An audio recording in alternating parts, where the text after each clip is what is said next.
Ayan, ngayon lang ulit ako nag-vlog. Tapos na kaming kumain. So, ang kinain ko is ito, as usual. So, anghon. Hanggang mamaya. Mamaya na naman. So, anghon na naman. Pero hindi naman nakakasawa dahil malasa. Tapos, ayun, umorder pala ako sa Lazada kahapon ng blender. Kasi, yung blender namin dito ang laki. Ewan ko kay Papa, sabi umorder daw ako. Tapos, ano pa ba yun? Mga shampoo na Pantene kasi sale. May nabili ako na 79 pesos and 50 pesos. Wait, papakita ko. Bali, ito yung blender. 799 or 800. Ito. Yan. From Lazada. Ang bilis nga eh. Hapon lang yata ako nag-online. Anong tawag dito? Nag-order. Tapos ngayon, dumating na. Ayan. Ito siya. Ang brand name is Tough Mama. Blender 2-in-1. Yan. Pwede siyang sa milkshakes, smoothies, cocktails. Yan. Open natin. 1.5 liters capacity. Yan. Sana ano to? Tumagal. Kasi hindi naman kami lagi mag... Ang bigat. Ay, ang bigat. Yan, takip. Siyempre, takip. Ay, ang bigat. Open natin.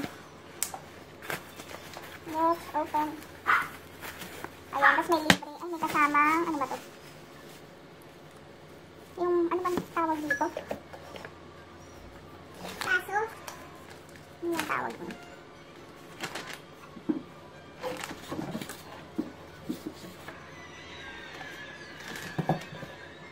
Wait, ba't may plato? Coffee grinder. Ito, coffee grinder daw. Coffee grinder na kasama. Babasagin. Ayan. Sana okay siya.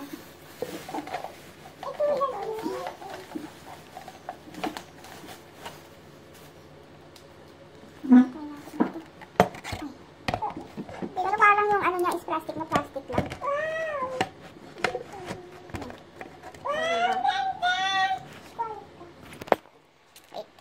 Whip, puree, crumb, chop, and pulse. Yan, may mga pagpipilian. Tapos, coffee grinder daw to. Baka pwede naman to sa mga bawang-bawang. Yung mga ganun. Para siyang ano, yung malambot na ano. Ay, basta. Tough Mama. Yan, tapos may mga kung ilang ml, yan. Yung ganito nga lang niya is plastic na plastic. Yan. Tapos ito, babasagin. Kasi takip. Yan. Yung isa naman, yung isa. Yan, next ko naman is ito. Itong isang box. Nakakaano nga eh. Naunang dumating yung blender. Tapos sabi ko, dalawa yung in-order ko. Meron pa ako. Sabi niya, baka sa susunod. Yung pala, hindi niya binasa. Hindi binasa ng ano. Ng messenger. Yan. Bali, ang order ko is Pantene. Mamaya, pakita ko na nga lang. Yan, next ko naman is ito. Itong isang box. Nakakaano nga eh, naunang dumating yung blender. Tapos sabi ko, dalawa yung in-order ko, meron pa ako. Sabi niya, baka sa susunod. Yung pala, hindi niya binasa. Hindi binasa ng ano, ng messenger. Yan, bali ang order ko is Pantene. Mamaya, pakita ko na nga lang. Buksan ko lang. Ang box.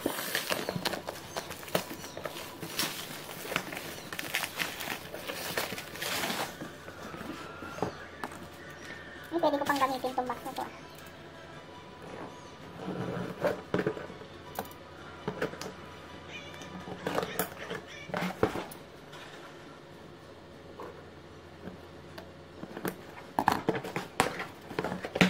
Yan. Ito. Bumili ako. Ay, malaki pala siya. Total damage control conditioner. Dalawa.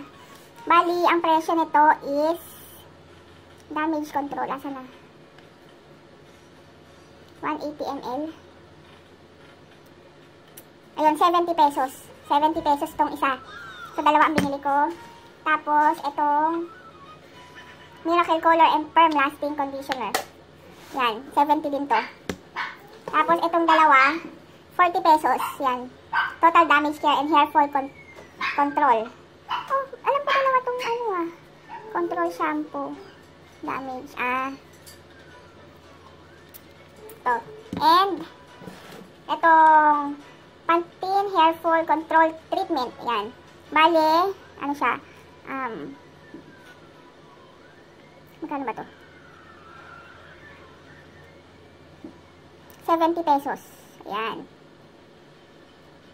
So, yun. Ito lang ang laman ng aking box. Ayan. Kasi ang mura ng silang Pantene. Kaya, ayan. Diba? Thank you. Lazada. Effortless shopping talaga sa iyo. Kasi dumating agad. Ang galing. Dahil nga, kagabi lang, kahapon lang ako nag-order. Tapos, kayo na umaga dumating na. So, yun. Ang galing. And COD pa siya. So, safe na safe. Ang ating, shipping. Sandali, conditioner, 180 ml. Total damage conditioner, 70 pesos. So, dalawa, tapos control treatment. Nagdadalawang isip ako kung magkukulay ba ako. Kasi, gusto ko may magkulay sa akin dahil nga hindi ako marunong. Yung patsi-patsi. Wala naman magkukulay sa akin. Dati na, nagpapakulay ako dun sa shop nila Sis Michelle. Tapos may babayad lang ako ng labor. May kasama na, meron akong dalang pangkulay. Kaso, paano naman ako pupunta doon? Aber. Diba? Gusto ko magkulay. Para maiba naman. Ano kaya? Kung ako na lang.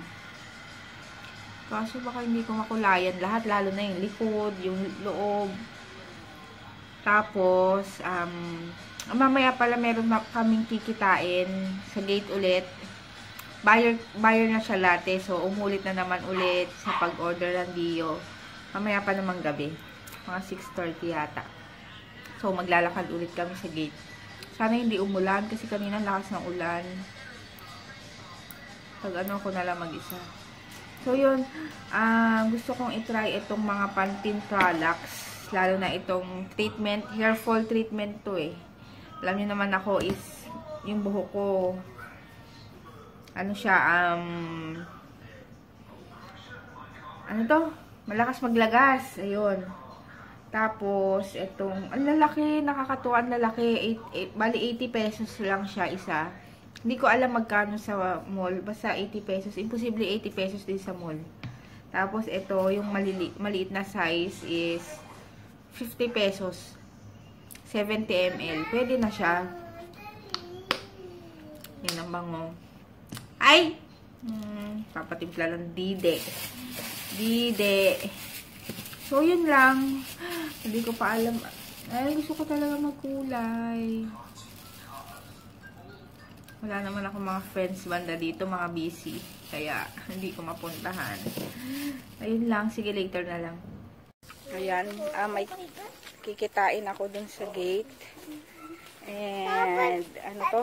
Dapat marunong ka na lang drive. Mama, saan ba yung lalus? Batangas yun. Tawag dito, kikitain ko yung buyer. Kasi, doon ulit. Second time na bumili. Marunong na ng drive. Ayun ba, ma, yung may, yung nandun sila Tita Hattie?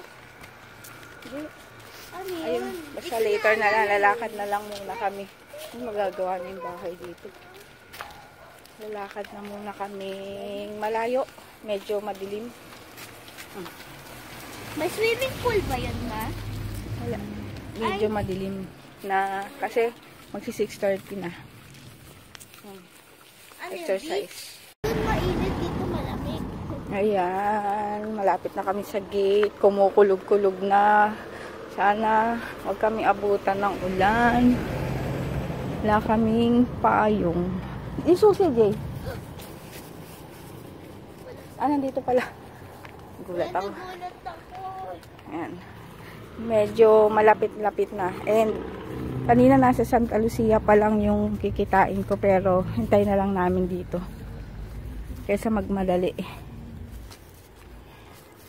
Kaya dito na kami sa dito. Waiting na lang. Diba? Kaladkad ko sila. Everybody, tapos na kami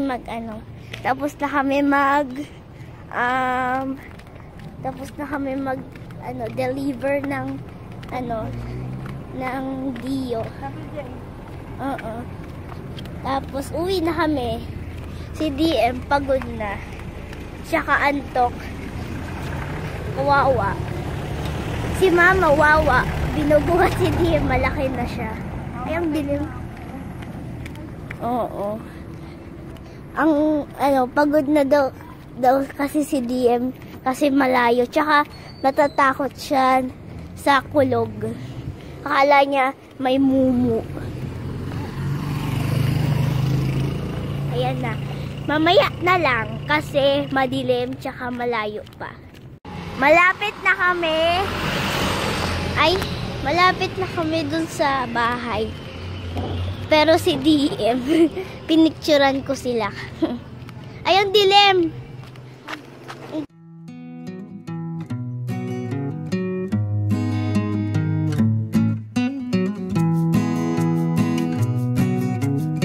Ayan sila. Ayun sila. Ayun, dito na kami sa bahay. Yan. Pagod ako kay DM. Alay lahat. Parang pasan ko ang daigdig kanina. Grabe, mula gate hanggang dito sa amin, nagpakarga. Naantok na kasi, hindi ko naman maiwan. Hindi ko sila maiwan.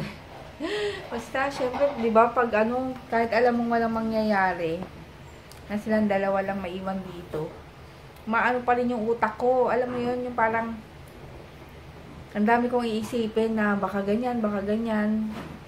Syempre, di ba? Hindi mo alam aksidente or sama ko na lang. Pero ngayon lang nangyari to dahil nga tuwing lalabas naman kami, kasama ko si DM. Hindi naman siya nagpapabuhat. Ngayon lang, antok na siguro. Napagod ako, nanginginig na yung braso ko eh. Tapos ayun, magluluto na ako ng dinner. Ang lutuin ko is chicken again kay JJ. Tapos si DM gusto yung tuna. Meron pa naman siya natira kanina. Tapos bumili ako ng munggo sa tindahan. Para maiba naman. Kasi sawa na ako sa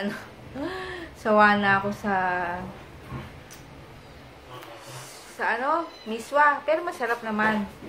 Maiba lang. Tapos bumili ako ng soft drinks. Ititirit ko lang yung sarili ko. Ay, naku naman tong... Hey! Kakarutan na naman kayong dalawa. Kasi kisses talaga. Ayun, kaya magluluto lang ako ng munggo. Ginigisa ko pa. Ay, pinapalambot ko pa. Yun, munggo. And, sobrang lambot ang gagawin ko para subot lunon na lang. Pero itatry kong umuya. Masakit pa rin yun. Tingnan nyo yung bibig ko. Parang lumaki na. Ang pangit. Kasi parang may sulok pa dito eh. Dahil tingnan nyo, hindi pa naaayos. Yun, grabe, nangawit ako. Kanina iniisip ko habang naglalakad, ang sarap ng crispy pata, ganyan. Thank you nga pala sa sa minute ko kanina sa labas. Pang 2 beses siya na nag-order. So, yun, nag-order. Galing pa siya ng Rodriguez yata. De Los Santos yung hospital niya eh. So, ayun. Pumunta pa siya dito. Pakogyo siya. Hindi ko pa napapakain yung mga alaga ko. Mamaya na lang. Pahinga muna ako. Mga alagang hayop pa. Pero sila JJ, ito, lulutuin ko pa lang. So, pagod. Grabe. Dobleng exercise yung ginawa ko sa paa at sa braso. Diba? Sana pumayat na ako. Posible. Ayun lang. Ano pa mga gawin ko? Nagsampay na yata. Nagsampay na ako. Sige, later na lang. Ayan, kain. Nilagyan ko, nagmunggo ko, tapos nilagyan ko ng kanin. Tignan natin. Tapos kanina, si JJ kasi nag-fried chicken. Tapos, favorite ko kasi leeg. Sabi ko, may makakain ako. Naalala ko, hindi ko pala makakain. Ayaw ko naman lakad. Iwan ka na lang dito pag punta kami sa gate. Ayun. Ito, tuna. KDM. Kain. Ayun, mag-good night na ako. Ayun, tapos na ako magugas at napakain mo na yun, Jay? Jay? Nakain niya na yung pusa. Tapos si DM, nakatulog dito sa sofa. Pinapasok ko na sa loob. Kasi nga, tapos hindi pa nakaligo. Okay lang, di naman siya mabaho. So, yun ako, maliligo na rin. And, shout out ko lang. Hindi ko siya na-shout out kahapon yata. Shout out kay Rebi Shara. Ano ba yan? Sulat ko, hindi ko maintindihan.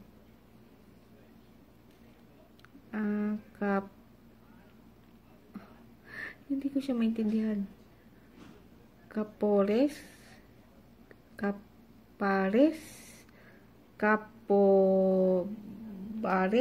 Ayun, basta mag-comment kasi kung anong tamang basa. Hindi ko maintindihan yung sulat ko.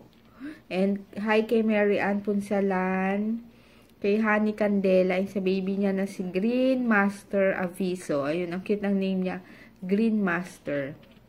Ayun, and kay Cathy Eslana from Kuwait. Yun, thank you sa panonood, and sa mga nagko-comment, maraming salamat. Ayun, see you tomorrow. And hindi ko alam kung magpapakulay ako bukas. Bahala na, pupunta ako dito sa kaibigan ko. Doon sa malapit sa gate. So, yan, good night. See you tomorrow.